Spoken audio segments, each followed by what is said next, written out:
Hi all, இன்றைக்கி white forest cake செய்ய தேவையான வெனிலா ஸ்பாஞ்ச் எப்படி செய்யலான்னு பார்க்கலாம். அதுக்கு மைதா மாவு 80 கிராம், அப்புறம் baking powder 4 pinch, baking soda 2 pinch எடுத்து சலிச்சு வச்சுக்கலாம்.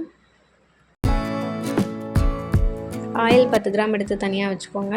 இப்போ 1/2 kg ஒயிட் ஃபாரஸ்ட் கேக்குக்கு 2 முட்டை தேவை.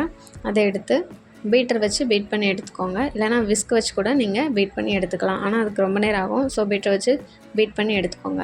அதோட 80 கிராம் சர்க்கரை எடுத்து கொஞ்சம் கொஞ்சமாக சேர்த்து நல்லா ஃபோமி கன்சிஸ்டன்சி வர நல்லா பீட் பண்ணி எடுத்துக்கோங்க.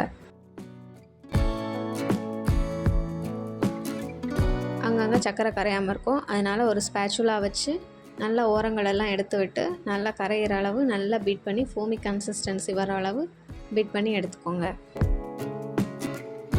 இந்த அளவு பீட் பண்ணி எடுத்ததுக்கப்புறமா நான் ஆல்ரெடி மிக்ஸ் பண்ணி வச்சுருக்கிற மைதா மாவு, பேக்கிங் சோடா, பேக்கிங் பவுடர் இந்த மிக்ஸை கொஞ்சம் கொஞ்சமாக ஆட் பண்ணிக்கலாம்.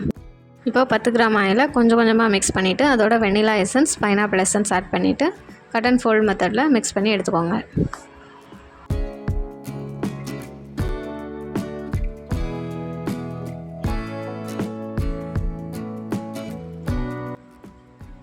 கொஞ்சம் கொஞ்சமாக நீங்கள் ஆட் பண்ணும்போது அந்த ஃபோமி கன்சிஸ்டன்சி அடங்காமல் அப்படியே இருக்கும். கேக்கு கொஞ்சம் ஹைட்டாக வரும்.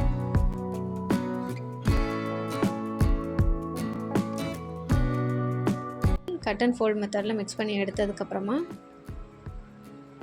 இதை நான் 6 இன்ச்சு ஸ்கொயர் டின்னில் ஊற்றிருக்கிறேன். ஏன்னா எனக்கு ஸ்பாஞ்சு கொஞ்சம் அகலமாக வேணும், அதனால் நான் அந்த மாதிரி எடுத்துருக்கிறேன்.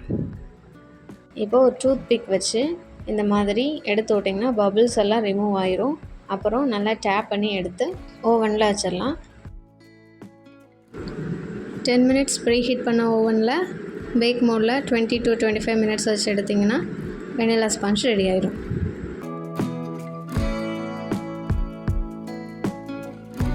டெக்கரேஷன் நான் நெக்ஸ்ட் வீடியோவில் ஆட் பண்ணியிருக்கிறேன். தேங்க்ஸ் ஃபார் வாட்சிங்.